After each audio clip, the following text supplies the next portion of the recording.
Suleiman Briamah has been accused of all sorts of things. I believe that is not true. So we'll talk about it. Now, we are here one day and the Fourth Estate issues, they say they are investigating something. They are an investigative organization, the newspaper, they do that quite a bit, public interest investigations. And they said that Awuku has paid money to some people, something, you know. It's like a CSR, corporate social responsibility.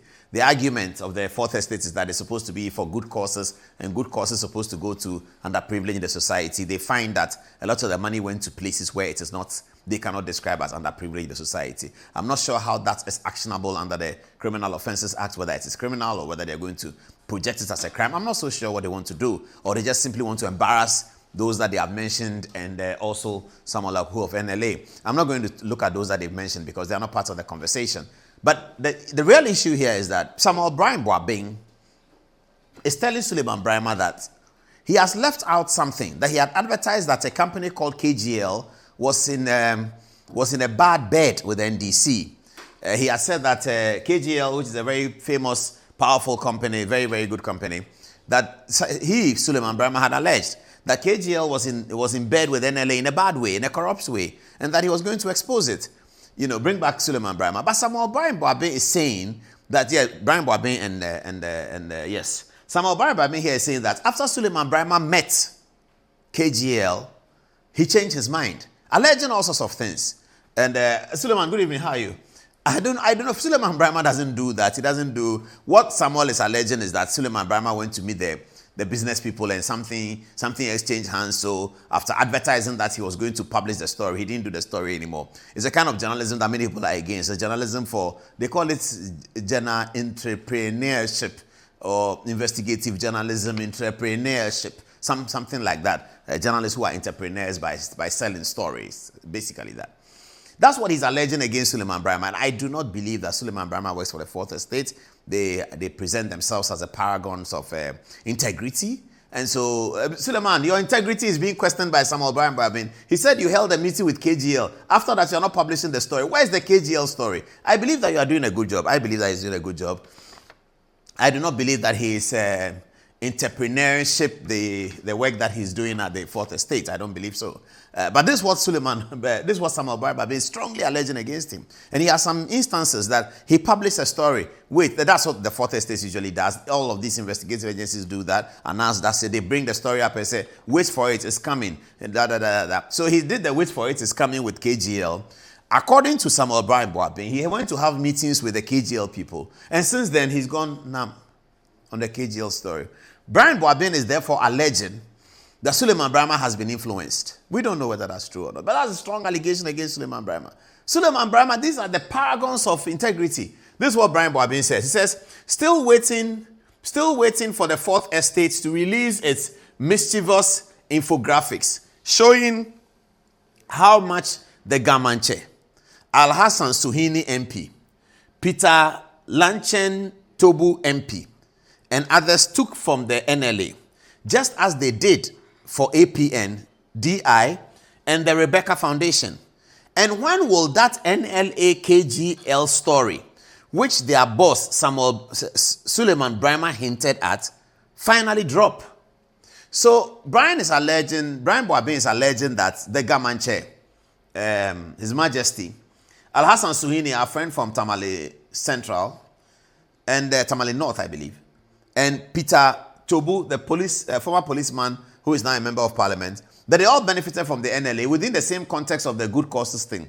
That why is Suleiman Briamah not mentioning them? And then Suleiman Briamah chooses to mention Dankwa Institute and Rebecca Foundation and all that. But by the way, Suleiman Briamah said there's something on KGL, and that KGL story is never coming. And he's alleging that Suleiman Briamah has been influenced. I believe that if Suleiman Briamah met KGL, it is in keeping with his journalistic work. If you have a story about somebody, you meet them and listen. I suspect that when he listened to them, he came to the conclusion that his original ideas were wrong and that he had been ill-informed, and so he didn't publish the story. But it behooves Suleiman Briamah that if you are in that kind of situation, you have to publish it. That, oh, I've met KGL. I have listened to them. I have understood what it is. When we published here about the Asante-Achin by-election, we met the MP and we told him that this is the information we have. He explained to us that this information you have is that we came back and said that we do not believe that there's a by-election, etc. So it behoves the journalists Suleiman Briamah to come out and explain, having alerted the public that you have something on a company called KGL, that they are in cahoots with the National Lottery Authority, and that there's some corruption brewing over there. Once you have made that allegation, you need to really come and tell us that I made the allegation, but I do not stand by those allegations anymore because I've had explanations given to me. But if you don't do it, then you are definitely going to have Brian Boabin and co. allege against Suleiman Briamah that you have taken something from the KGL people, something which they don't do. Suleiman Briamah doesn't do that. He's a paragon of integrity. The Fourth Estate, they present themselves as a paragon of integrity. But by the way, if they've done something, they should know that people will hear. I mean, as for that, it always happens. Somebody will tell somebody that, or when he came, and when I was going to see him, that happens. So really, I don't know whether that is good or bad, but I also know that the people at Fourth Estate, they are paragons of integrity. I'll leave it here until further investigations, because we are going to talk to people and find out. We are going to ask Samuel Briamah to give us, if he has some evidence, to share with us, and then we'll come here and share with you. So that we'll go on with it. Okay, so that story done. I now hear that the Fourth Estate, as part of this story, are targeting the Member of Parliament for Briamah. That Asensu-Boakye is their next target. I don't understand why. Fourth Estate, is it true that Asensu-Boakye is your next target after Samuel Awuku? I don't know why. The Honorable Member of Parliament, former Minister for Rules, former Deputy Chief of Staff, opened a beautiful office for the MPP in his constituency in Briamah. This is one of the constituencies that has served MPP very well. They've been winning many votes there. They've had several MPs, including Richard Anane and Cecilia Dapa and Kokofu and all that. Asensu-Boakye is now the MP, and after serving one term, he was able to construct a beautiful office, and the occasion was great because it was it had J. Ekufor and Nana Addo Dankwa Akufo-Addo both participating on that occasion. So Asensu did that. Now, I'm hearing that after Sammy Awuku, Fourth Estate is coming on Asensu-Boakye for some contracts. I don't understand it. But anyway, somebody wrote an article about something the Fourth Estate is doing. The kinds of things they are talking about. Sammy Awuku gave this money here. Those things can excite people, you see. But it's not germane to the development agenda. This is the problem sometimes I have with them. They focus on little things they call corruption. They get very excited about something that it doesn't have any real impact.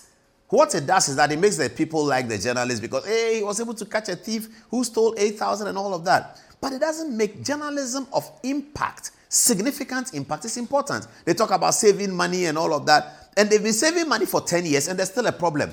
There's a systemic structural difficulty with the democracy that must be addressed by the media. Constitutional amendment, what a minister can do, levels of competence, what do people achieve. Those are fundamental to changing our situation. Not Sammy Awuku gave 50,000 to Madina MP and it's under good causes and they should have given it to the Disabled Society of Ghana. Yes, I agree with that. But should that form a big part of our conversation standing here this evening?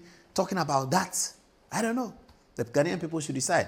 But we hear that Asensu-Boakye is the next target, so we'll see how that goes anyway.